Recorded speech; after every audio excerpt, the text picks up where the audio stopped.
నిన్నటి రోజు ఆంధ్రప్రదేశ్ ముఖ్యమంత్రి నారా చంద్రబాబు నాయుడు గారు మడకసిరకు రావడం చాలా సంతోషం. ఒక ప్రభుత్వ కార్యక్రమాన్ని చాలా సాదాసీదాగా బలవంతపు తరలింపు లేకుండా ఆ సభను నిర్వహించడం చాలా సంతోషంగా ఉంది. ఏ ప్రభుత్వ కార్యక్రమాలైనా కూడా ఈ ప్రభుత్వాలన్నీ భవిష్యత్తులో ఏ ప్రభుత్వాలైనా ఇది కొనసాగించడం మంచిది అనేది నా అభిప్రాయం. కారణం ఏమంటే ఒకప్పుడు జనం తరలింపు అవసరం, ఎందుకంటే ఈ ప్రసార మాధ్యమాలు లేనప్పుడు, ఇప్పుడు ఈ సోషల్ మీడియా కానీ ఎలక్ట్రానిక్ మీడియా ఉన్నప్పుడు ప్రపంచమంతా చూడొచ్చు. 10 మందితో జరిపిన ఇష్యూ ప్రపంచమంతా తెలపచ్చు. అటువంటి ఒక మంచి ప్రయత్నం నిన్న జరిగింది. నేను నా హర్షాన్ని వ్యక్తం చేస్తున్నాను.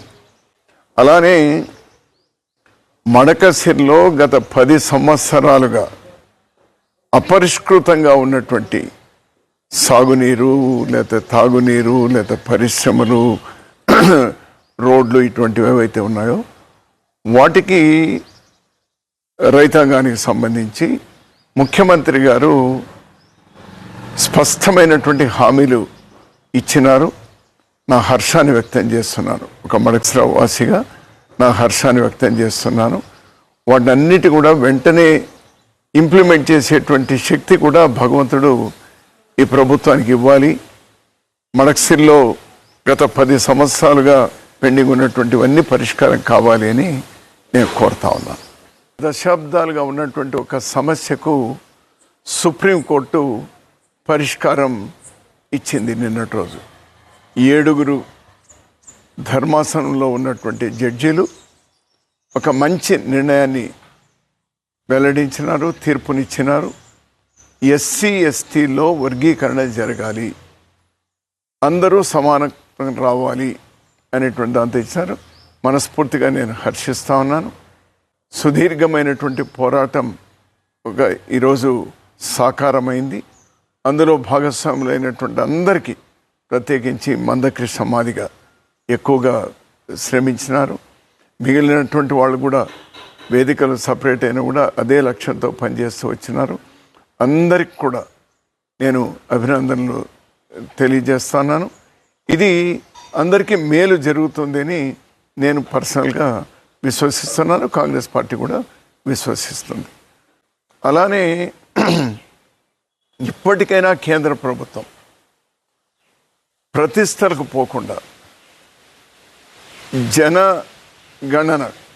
జన కుల గణన జరగాలి. ఇప్పుడు ఎస్సీ ఎస్టీలో కూడా వర్గీకరణ జరగాలంటే ఇందులో 59 వర్గాలు ఉన్నాయి ఎస్సీల్లో, అదేవిధంగా ఎస్టీలో కూడా చాలా ఉన్నాయి. ఎవరు ఎంత అని తెలవాలి కదా.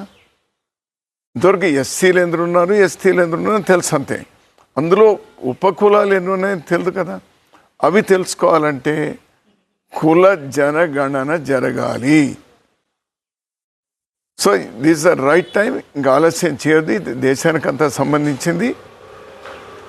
ఇప్పుడు అందరూ ఏమడుగుతున్నారు, మేమెంతమంది ఉన్నామో మాకంత వాటా రావాలి అని. తప్పేముంది ఏంటాను నేను.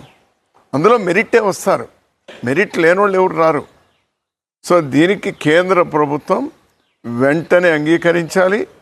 తక్షణమే ఈవెన్ దళితులకు కానీ, లేదా ఎస్సీ ఎస్టీలకు, బ్యాక్వర్డ్ క్లాసెస్కి, ఈవెన్ ఉన్నత వర్గాల్లో ఉన్నటువంటి పేదవాళ్ళకు కూడా మేలు జరగాలంటే ఇది వెంటనే కుల జనగణన టేకప్ చేయాలని మరోసారి కేంద్ర ప్రభుత్వాన్ని డిమాండ్ చేస్తాను. ఇది పెరియార్ గారు, అంబేద్కర్ గారు, బిపి మండల్ గారు, వీళ్ళందరూ కూడా సుదీర్ఘమైనటువంటి పోరాటాలు చేసి ఈ కుల జనగణన జరగాలి అనేటువంటి డిమాండ్ చాలా రోజులుగా ఉంది. ఇదేం కొత్తదేం కాదు. దీన్ని రాహుల్ గాంధీ గారు మరో లెవెల్కి తీసుకెళ్ళినారు. రాహుల్ గాంధీ గారు కేవలం కాంగ్రెస్ పార్టీనే కాదు, ఈరోజు దేశంలో ఉన్నటువంటి బీజేపీ మినహా అన్ని పార్టీలు కూడా, ప్రాంతీయ పార్టీలతో సహా ఇది చేయాలి అని ఈరోజు కూటమిలో బీజేపీ కూటమిలో ఉన్నటువంటి పక్షాలు కూడా కులగణన జరగాలి అనేటువంటి డిమాండ్ చేస్తూ ఉన్నారు.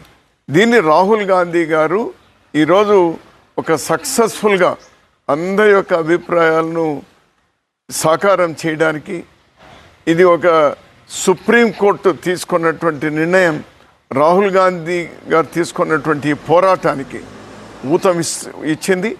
ఇది సాకారం అవుతుంది అని నేను విశ్వసిస్తా ఉన్నాను. కేరళలో భారీ వర్షాలతో వందలాది మంది చనిపోవడం, చాలా భయానకమైనటువంటి పరిస్థితి ఉండడం, రాహుల్ గాంధీ గారు రాజీనామా చేసినా కూడా వైనాడ్ ఎంపీగా అతను, ప్రియాంక గాంధీ గారు చాలామంది వెళ్ళొద్దు, అక్కడ చాలా ప్రమాదకరంగా ఉంది అని హెచ్చరించినా కూడా అక్కడ ప్రాణాలు కోల్పోయినటువంటి కుటుంబాలను, మరి అక్కడ ఇబ్బందుల్లో ఉన్నటువంటి వాళ్ళను పరామర్శించడానికి నిన్నటి రోజు వాళ్ళు వెళ్ళడం, ఆ వర్షంలో తడుచుకుంటూ ఆ బురదలో వెళ్తూ వాళ్ళందరికీ కూడా ఒక ధైర్యాన్ని ఇస్తూ, అటు ప్రభుత్వానికి కూడా మేము బాసటగా ఉంటాం, రాష్ట్ర కేంద్ర ప్రభుత్వాలు అందరూ కలిసి పనిచేద్దాం, రాజకీయాలకు అతీతంగా వాళ్ళకి అండగా ఉండాలి అనేటువంటి ఒక అప్పీల్ చేయడం అనేది ఏదైతే ఉందో, నిజంగా మానవత్వం కలిగినటువంటి ఒక నాయకుడిగా రాహుల్ గాంధీ గారు నిన్న ప్రదర్శించినారు. రాజకీయాలకు అతీతంగా ఇటువంటి విపత్కర పరిస్థితులు వచ్చినప్పుడు కలిసి వాళ్ళకు అండగా ఉండవలసినటువంటి అవసరం ఉంది. రాహుల్ గాంధీ గారిని, ప్రియాంక గాంధీ గారిని నేను మనస్ఫూర్తిగా అభినందిస్తా ఉన్నాను.